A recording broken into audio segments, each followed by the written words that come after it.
बहुत साल पहले की बात है। कमलपुर नाम के एक गांव में राजू नाम का एक किसान रहता था। राजू बहुत गरीब था, लेकिन वो बहुत ईमानदार था। एक दिन राजू खेतों में कुछ काम कर रहा था। तभी जंगल की तरफ से एक बैल निकल आया और वो सीधा राजू के पास आकर रुक गया।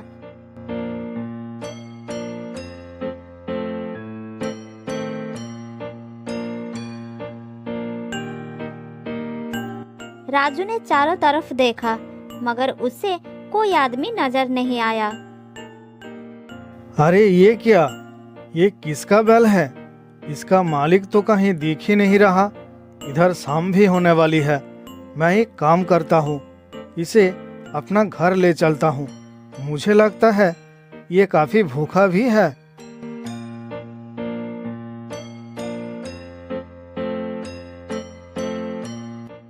ये कहकर राजू बैल को अपना घर लेकर आया और उसे भरपेट खाना खिलाया। फिर वह अपना काम पर चला गया।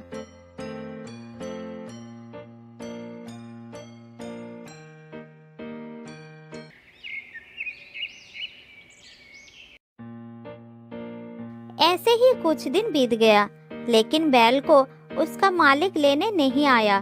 बैल भी राजू के घर रहने लगा। इस तरह कुछ दिन रहने के कारण दोनों में बहुत अच्छा संपर्क हो गया। अब बैल भी राजू को उसके काम में मदद करने लगा, जिस कारण राजू का हालत भी धीरे धीरे सुधरने लगा। इस तरह और भी कुछ दिन बीत गया। आज मैं जो कुछ भी हूँ, इसकी वजह तुम हो। अगर उस दिन तुम मुझे नहीं मिलते तो मेरा हालत वैसा ही रह जाता। स्वयं भगवान ने तुम्हें मेरे पास भेजे है, इसलिए आज से मैं तुम्हें नंदी कहकर बुलाऊंगा।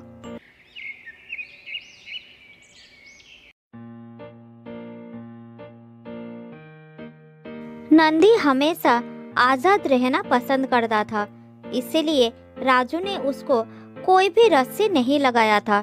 जब भी खेतों का काम हो जाता, तब नंदी इधर उधर घूमता रहता था। फिर शाम होने से पहले घर लौट आता था। राजू ने नंदी के लिए एक छोटा सा घर भी बना दिया था। इस तरह दोनों की जिंदगी बहुत अच्छी तरह से काट रही थी।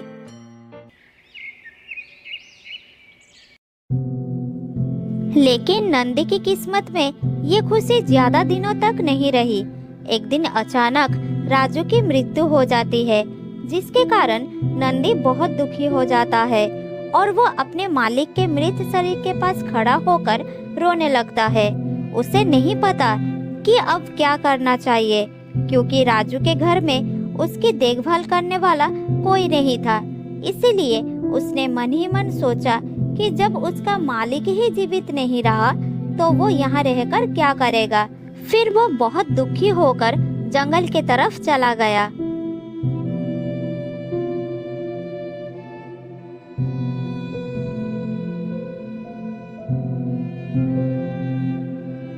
चलते चलते नंदी बहुत थक गया और उसे प्यास भी लगा। थोड़ी दूर जाने के बाद उसे एक तालाब दिखाई दिया। तालाब के पास जाकर उसने पानी पिया और कुछ घास भी खाया। अब शाम हो चुकी थी। नंदी को अब डर लगने लगा। अरे बाप रे, ये जंगल तो बहुत गहरी है। अब मैं कहाँ जाऊँ? मैं बहुत थक भी गया हूँ। अब मुझे थोड़ा आराम करना ही होगा। नंदी इधर उधर आँख घुमाया तो उसे एक गुफा नजर आया। फिर वो गुफा के पास गया और सीधा अंदर चला गया।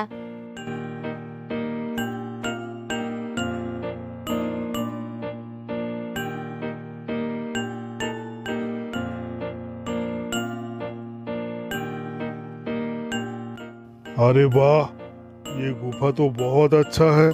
मेरे रहने के लिए काफी सुंदर है। इसके अंदर गर्माहट भी है। बाहर बहुत ठंड है। ठीक है, मेरा रहने का इंतजाम तो हो गया। अब थोड़ा आराम कर लेता हूँ, फिर जो होगा देखा जाएगा। नंदी आराम करने लगा। ऐसे ही दिन गुजरता रहा।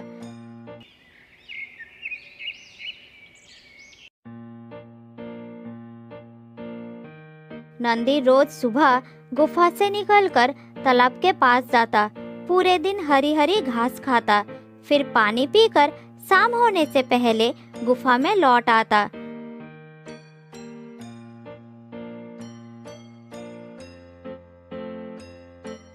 अगले दिन फिर से नंदी तालाब के पास जाता है, मगर आसपास कोई था जो उसे हर रोज की तरह नजर रख रहा था। इसके बारे में नंदी को कुछ पता नहीं था। लगता है ये बैल इस जंगल में नया आया है, मगर काफी हिम्मत वाला लगता है, या फिर बहुत मूर्ख है। ये जानता नहीं किसके गुफा में रह रहा है वो। ठीक है, मैं उसके पास जाकर थोड़ा मजा लेता हूँ।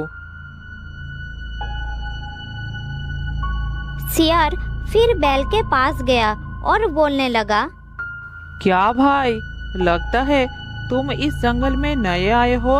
इससे पहले तो तुम्हें इस जंगल में कभी देखा नहीं। नहीं, मैं यहाँ रोज घास चरने और पानी पीने आता हूँ, इसलिए मैं खुद को नया नहीं बोलूँगा, बल्कि मुझे तो तुम नए लग रहे हो। तुम तो मजाक काफी अच्छा कर लेते हो, लेकिन तुम्हें पता नहीं इस जंगल में तुम्हारे जैसे छोटे मोटे जानवरों को हमेशा खतरा रहता है। अरे वाह, मजाक तो तुम अच्छा कर रही हो। एक सियार एक बैल को छोटा जानवर कह रहा है। तुम्हारी बात सुनकर मुझे बहुत हंसी आ रहा है। तुम्हारी हिम्मत कैसे हुई मेरा मजाक उड़ाने का? मैं इस जंगल की राजा हूँ। इस जंगल के सारे जानवर मुझसे डरते हैं। मैं इतना बेवकूफ नहीं हूँ कि एक छोटा सा सियार को अपना राजा मान लूं। बैल की बात सुनकर सियार को बहुत गुस्सा आ गया, फिर वो वहां से चला गया।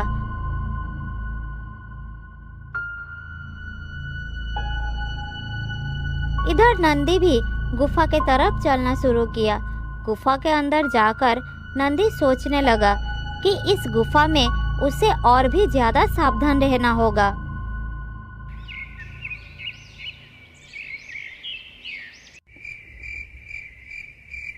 एक दिन रात को जब नंदी गुफा के अंदर आराम कर रहा था, तभी उसने देखा एक शेर गुफा के तरफ आ रहा है।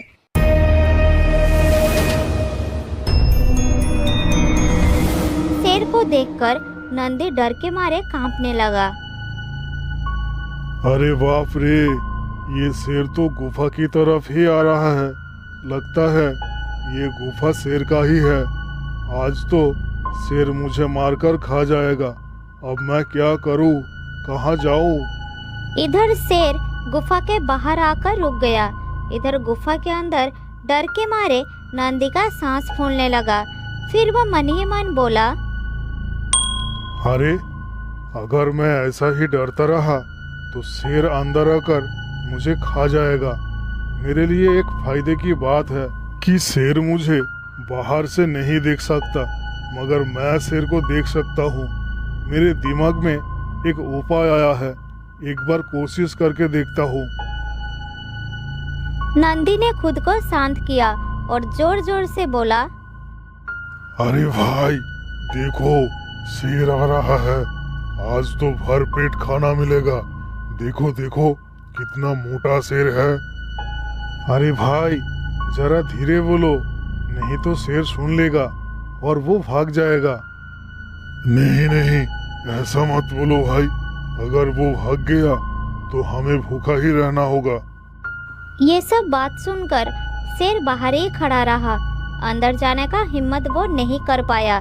फिर वो मन ही मन बोला, आखिर मेरे गुफा के अंदर कौन सा जानवर है जो शेर को खाने की बात कर रहा है? लगता है काफी खतरनाक जानवर है। अरे भाई, ये शेर क्यों रुक गया? हमें बाहर जाकर उसके ऊपर हमला कर देना चाहिए। हाँ हाँ, यही ठीक रहेगा। बाहर चलते हैं, नहीं तो वो भाग जाएगा। ये सुनकर शेर उधर नहीं रुका, अपना जान बचा के भाग गया।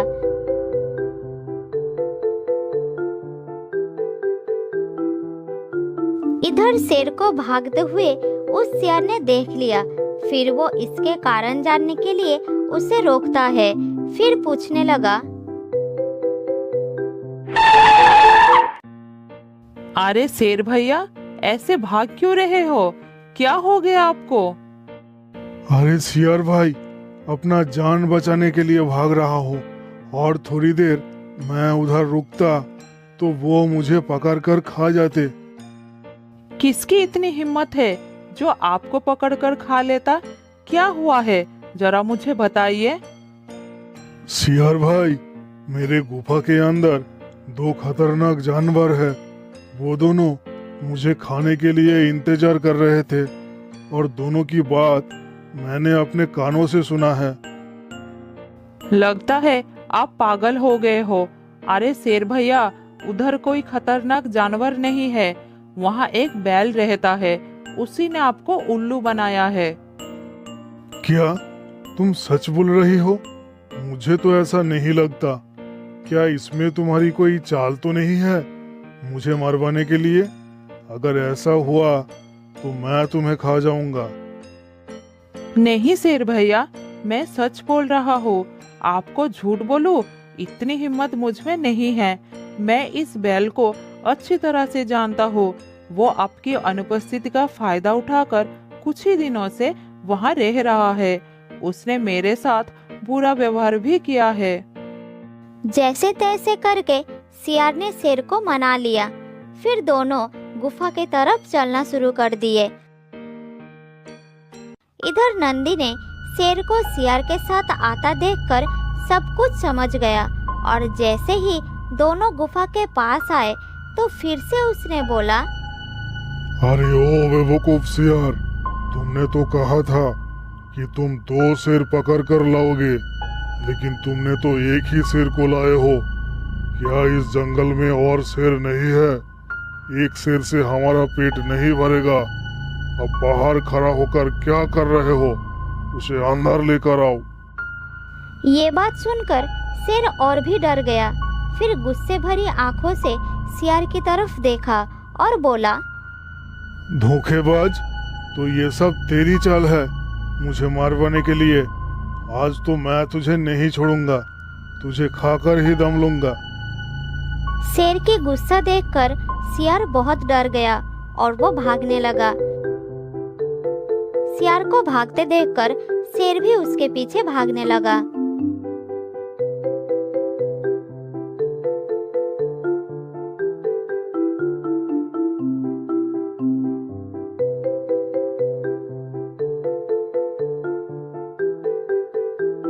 इधर नंदी गुफा के अंदर से दोनों को भागते देखकर बहुत खुश हुआ और बोला, अब और कोई खतरा नहीं है।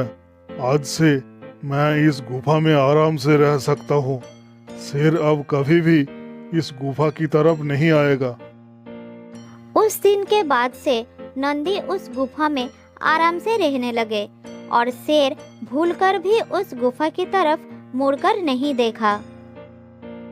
तो दोस्तों, एक बैल ने कैसे मुसीबत के समय शांत रहा और निडरता पूर्वक अपनी जान बचाई, इसी प्रकार हमें भी मुसीबत के समय शांत और निडर रहकर मुसीबतों का सामना करना चाहिए।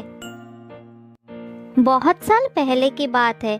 समंदर के किनारे सुंदरबन नाम का एक बहुत ही खूबसूरत जंगल था। उस जंगल में खुशी नाम की एक हिरनी रहती थी। खुशी सिर्फ नाम में ही खुशी थी, बल्कि उसके जीवन में बहुत दुख था। खुशी अब गर्भवती थी। कुछ दिन पहले एक शेर ने उसके पति को मार डाला। उस दिन से खुशी उस जंगल में अकेली रहती थी। वो हमेशा अपने आने वाले बच्चे के बारे में सोचती रहती थी। वो बस यही सोचती रहती थी कि वो अकेले अपने बच्चे का पालन पोषण कैसे करेगी।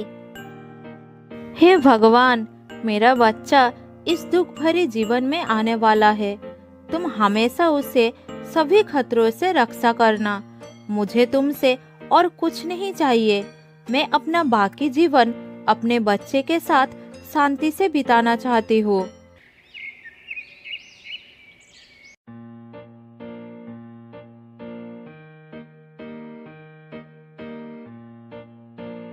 एक दिन जंगल में घूमते घूमते खुशी का मुलाकात एक दूसरी हिरनी से हो जाती। थोड़ी देर बात करने के बाद दोनों अच्छे दोस्त बन जाते हैं। अरे, तुम कहाँ से आ रही हो और इस जंगल में अकेली क्यों घूम रही हो? इस जंगल में बहुत खतरनाक जानवर है। असल में मैं इस जंगल में ही रहती हूँ। मैं जंगल के इस तरफ कभी नहीं आई। अनजाने में घूमते घूमते चली आई। रास्ते के तरफ बिल्कुल ध्यान नहीं थी। ठीक है बहन, लेकिन तुम अकेली क्यों घूम रही हो? तुम्हारा साथी कहाँ है? कुछ दिन पहले एक शेर ने मेरे पति को मार डाला। मेरा अपना और कोई नहीं है। वैसे तुम्हारा क्या नाम है बहन? और तुम भी तो अकेली हो। मेरा नाम शीला है और मैं पास में ही रहती हूँ। तुम चलो मेरे साथ। हिरनी खुशी को अपने साथ अपने घर में ले जाती है। बातचीत के दौरान उसे पता चलती है कि खुशी गर्भवती है। फिर वो उसे कहती है, मुबारक हो बहन, तुम माँ बनने वाली हो। ये सुनकर मुझे बहुत खुशी हुई। आज से तुम मेरे साथ ही रहोगी। मैं तुम्हारा देखभाल करूंगी। धन्यवाद बहन। तुम जैसी बहन पाकर मैं बहुत खुश हूँ। मेरा साहस बहुत बढ़ गई है। मेरे बच्चे को लेकर मन में और कोई चिंता नहीं रही। पर बहन, मुझे इस बात की चिंता हो रही है कि जैसे मेरे साथ हुआ वैसे तुम्हारे साथ ना हो जाए। क्या बात कर रही हो बहन? क्या हुआ था तुम्हारे साथ? मैं सही कह रही हूँ बहन। बात कड़वी जरूर है, लेकिन सच है। तुम्हें बहुत सावधान रहना होगा। ये सब मैं तुम्हें इसलिए बता रही हूँ क्योंकि जो मेरे साथ हुआ मैं नहीं चाहती वो तुम्हारे साथ भी हो। क्या हुआ था बहन तुम्हारे साथ? बताओ ना, मैं सुनना चाहती हूँ। हाँ बहन, बता रही हूँ। मेरे बच्चे का जन्म होते ही जंगली जानवरों ने उसे नोच नोच कर खा लिया। मैं तो उसे अपना दूध भी नहीं पिला पाई थी। बहन, तुम्हें अपने बच्चे का बहुत ध्यान रखना पड़ेगा। जंगली जानवरों का खतरा बहुत बढ़ गया है इस जंगल में, और आजकल जंगली जानवरों से ज्यादा इंसानों से डर लगने लगा है। इंसान जंगली जानवरों से ज्यादा खतरनाक हो गए हैं। हर दिन जंगल में शिकारी घूमते रहते हैं और जानवरों का शिकार करके ले जाते हैं। बस इसलिए मैं तुम्हें कह रही थी कि तुम्हें अपना और अपने होने वाले बच्चे का बहुत ध्यान रखने की जरूरत है। हाँ बहन, तुम सही कह रही हो, पर मुझे समझ में नहीं आ रहा कि मैं अकेली ये सब कैसे कर पाऊंगी और कैसे खुद को और अपने बच्चे को सुरक्षित रख पाऊंगी। हाँ बहन, भगवान पर भरोसा रखो और हर समय सावधान रहो। फिर भी मैं तो हूँ ही तुम्हारे ख्याल रखने के लिए। हाँ बहन, भगवान पर भरोसा है। इसीलिए तो इस मुसीबत के समय वो तुमसे मिला दिया। तुम्हारे कारण ही मैं मन में साहस जुटा पाई। इस तरह से शीला ने खुशी का हर वक्त ध्यान रखने का वादा किया। उस दिन से दोनों एक साथ आनंद से रहने लगे।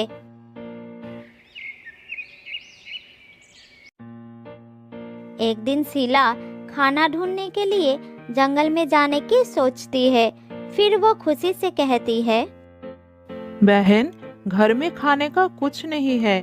मैं जंगल में जा रही हूँ। अपना ध्यान रखना। हाँ बहन, सावधानी से जाना और जल्दी वापस आना। मैं तुम्हारी इंतजार करूंगी।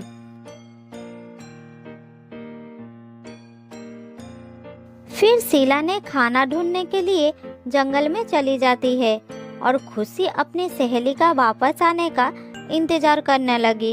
इस तरह सुबह से शाम हो गई। कहाँ हो तुम बहन? मैं सुबह से तुम्हारी इंतजार कर रही हूँ। अंधेरा भी हो गया है। अब मैं कहाँ ढूंढूं तुम्हें? मुझे तुम्हारी चिंता हो रही है। आधी रात हो गई थी। लेकिन शीला अभी तक घर नहीं पहुंची थी, इसीलिए खुशी ने उसे ढूंढने के लिए निकल पड़ती है।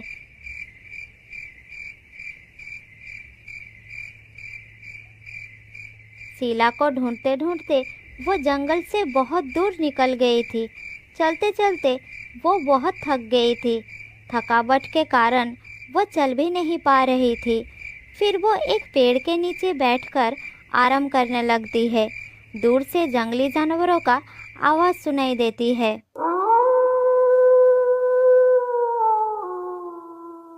थोड़ा पानी मिल जाता तो अच्छा होता। मेरा गला बहुत सूख गया है। बहुत कष्ट हो रहा है मुझे।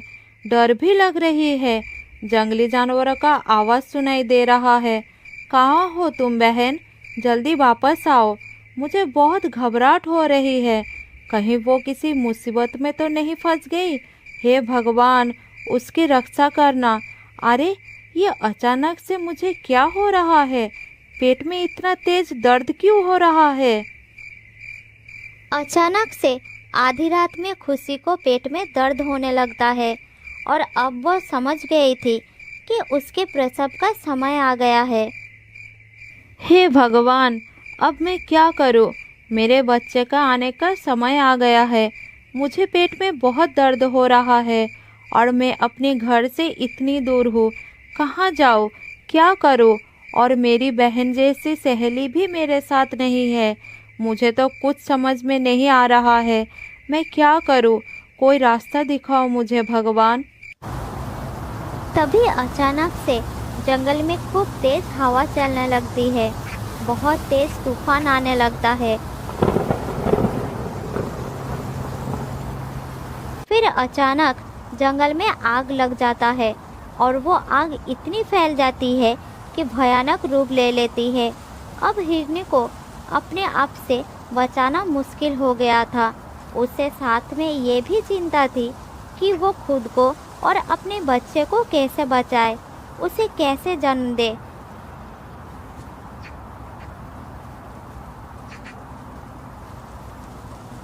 फिर वो किसी तरह से आग से बचते बचाते एक झाड़ियों के पीछे छुप जाती है, लेकिन आग वहां तक भी पहुंच जाती है। मुझे तो ऐसा लगता है कि जैसे ये आग अपने आप लगी नहीं, लगाया गया है। बड़ी मुश्किल से खुशी अपने बच्चे को जन्म देने के लिए वहां से भागकर एक बड़ा सा पत्थर के नीचे बैठ जाती है और बच्चे को जन्म देने लगती है। तभी अचानक उसे किसी के कदमों के आवाज़ सुनाई देती है। जैसे ही वो पीछे मुड़कर देखती है कि एक शिकारी उसे शिकार करने के लिए बंदूक लेकर खड़ा है। उसे देखकर खुशी बहुत घबरा जाती है। हे भगवान, ये अचानक से शिकारी कहाँ से आ गए? मुझे तो ये लगता है कि आग भी इसी शिकारी ने लगाई है, जंगली जानवरों का शिकार करने के लिए। इसे कोई और नहीं मिला, मुझे ही शिकार करने आ गया है। हे भगवान, अब मैं क्या करूं? ना मैं यहाँ से उठ पा रही हूँ और ना कुछ कर पा रही हूँ। भाग भी नहीं सकती। जंगल में भयानक आग लगी है। ऐसा करती हूँ, पत्थर की दूसरी तरफ से चुपके से निकल जाती हूँ। जैसे ही खुशी ने अभी सोचा ही था कि वो पत्थर की दूसरी तरफ से धीरे धीरे करके निकल जाएगी, तभी उसकी नज़र पत्थर की दूसरी तरफ पड़ती है। वो देखती है कि एक शेर उसकी शिकार करने के लिए घात लगाकर बैठा है। शेर को देखकर खुशी बहुत घबरा जाती है और रोने लगती है। हे भगवान, आज तो मेरी ये कैसी परीक्षा ले रहे हो? एक तरफ मैं बच्चे को जन्म देने वाली हूँ, दूसरी तरफ तूने जंगल में आग लगा दी, तीसरी तरफ शिकारी मेरे शिकार करने के लिए खड़े हैं और चौथी तरफ शेर मुझे खाने के लिए तैयार है। चारों तरफ से तुमने मुझे घेर रखा है। अब मैं यहाँ से उठ भी नहीं पाऊंगी। मुझे माफ़ कर देना मेरे बच्चे। मुझे पता नहीं मैं तुझे जन्म दे पाऊंगी या नहीं, पर जो भी, अब भगवान, मुझे तुम पर ही भरोसा है। आज मैं तुम्हारा चमत्कार देखना चाहती हूँ। फिर खुशी ने अपना मन शांत किया, रोना भी बंद किया। फिर धीरे धीरे अपने बच्चे को जन्म दिया। तभी अचानक से बिजली गिरती है। बिजली सीधा जाके शिकारी के ऊपर गिरी और शिकारी के बंदूक से गोली निकलकर सीधा शेर के माथे पर लगी। फिर धीरे धीरे बारिश शुरू हो गई। बारिश इतनी तेज शुरू हुई कि जंगल की सारी आग बुझ गई। इस तरह से खुशी और उसका बच्चा दोनों सुरक्षित हो गए। ये चमत्कार होता हुआ देखकर खुशी बहुत हैरान थी। फिर धीरे धीरे बारिश थम जाती है और थोड़ी देर बाद सुबह भी हो जाती है।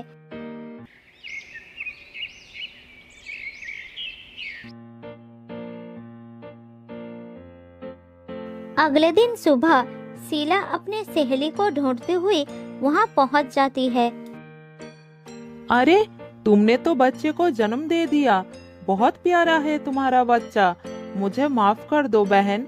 मैंने तुमसे वादा किया था कि मैं हर वक्त तुम्हारे साथ रहूंगी, लेकिन मैं अपना वादा पूरा नहीं कर पाई। दरअसल एक भेड़िया मुझे घेर रखा था। मैं उसके डर से एक गुफा में छुप गई। भेड़िया सारी रात गुफा के बाहर बैठा रहा, इसलिए मैं वहां से नहीं आ पाई। सुबह जब वो चला गया तो मैं घर वापस गई, लेकिन मैंने तुम्हें वहां नहीं देख पाई, इसलिए तुम्हें ढूंढते ढूंढते यहाँ आ पहुंची। लेकिन तुम यहाँ पहुंची कैसे? बहन, मैं तुम्हें यहाँ ढूंढती हुई आई थी। तुम्हारे लिए मुझे बहुत चिंता हो रही थी, इसीलिए मैं घर पर नहीं बैठ सकी। फिर तुम्हें ढूंढने के लिए जंगल में आ गई। पर यहाँ पर ऐसा क्या हुआ?